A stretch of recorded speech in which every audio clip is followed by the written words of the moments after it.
shallot lengthwise and one shallot widthwise. But no need to go to all of that trouble. Just slice your onions or shallots however you see fit. Now once the shallots have been sliced, I am taking out this piece of garlic, taking the root portion and the top off of the garlic and slicing it into these tiny, tiny pieces as well, and adding that to the bowl filled with our sliced shallots. Now, grabbing one packet of tomatoes on the vine and slowly plucking, plucking, plucking, plucking, plucking away at all of those cocktail tomatoes until the vines are empty and all of our tomatoes can be placed into this colander to give them a quick rinse.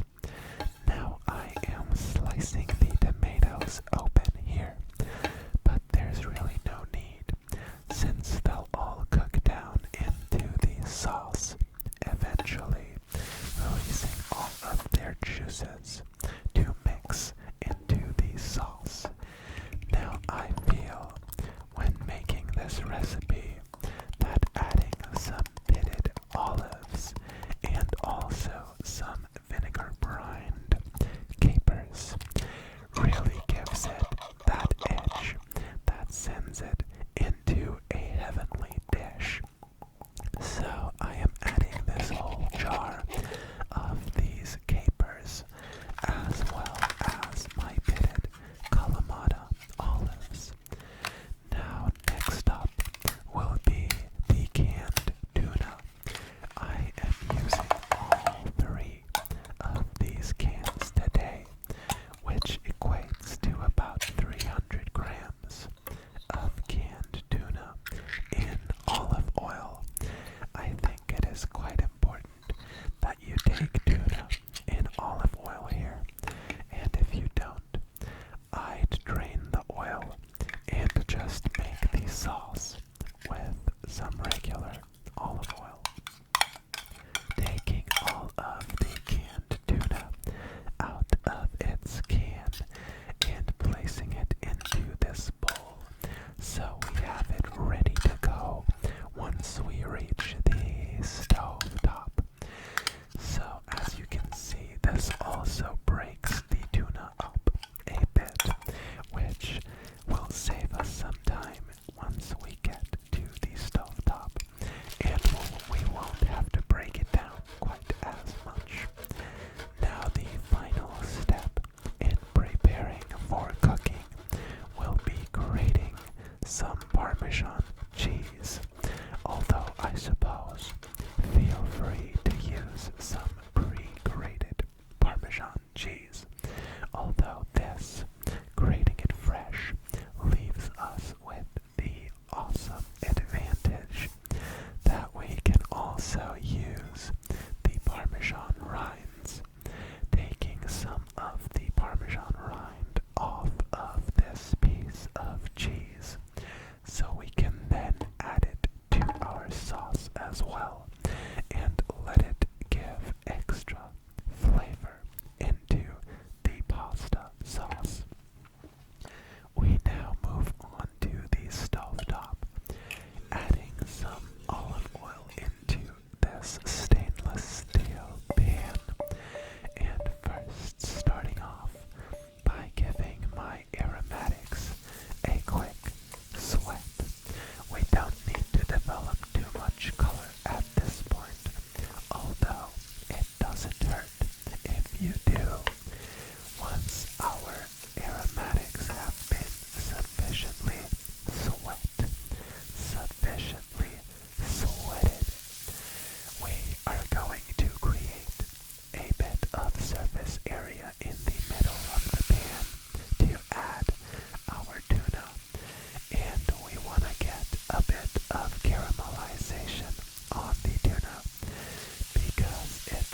pasta to be quite hard still, although chewable, because we're going to finish cooking the pasta in the sauce.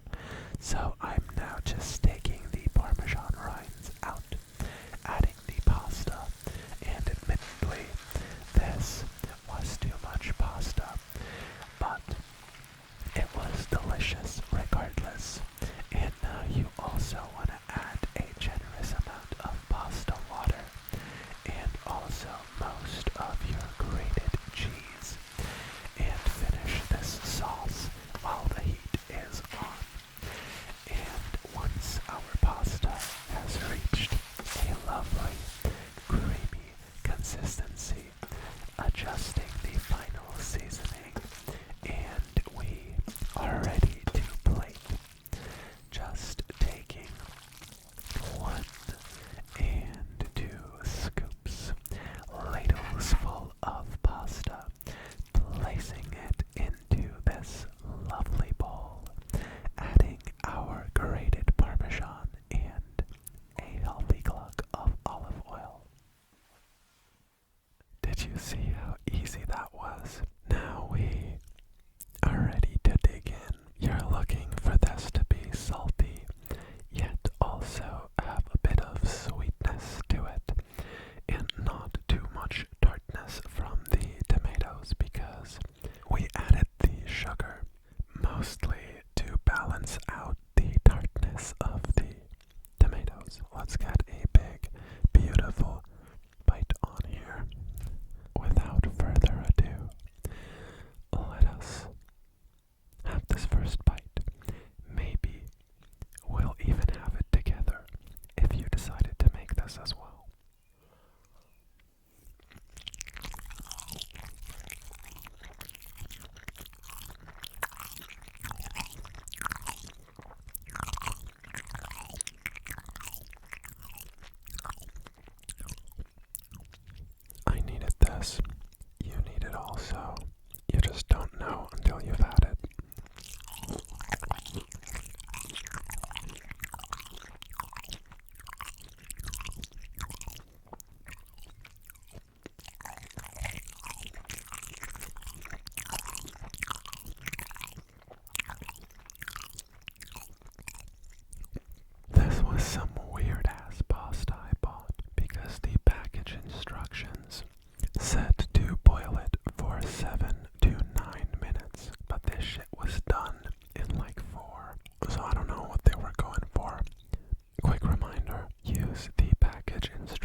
Also, don't play with your food.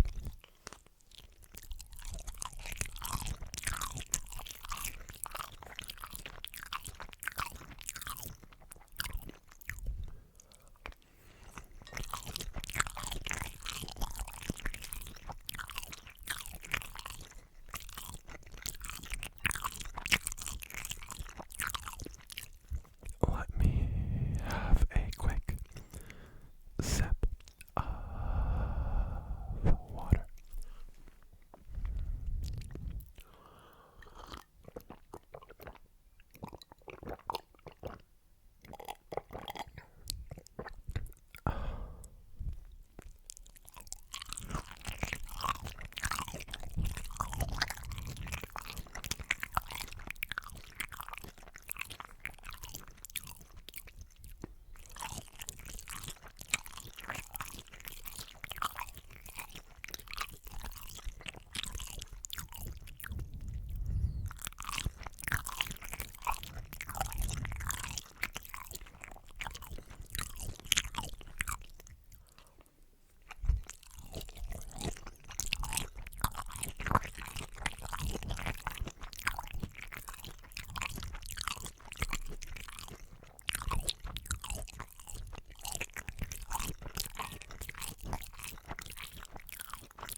My lovely people, we have indeed, sadly, and very quickly arrived at this final spoonful of our tuna tomato pasta. I hope you try it out. You better try it out. I'm watching you.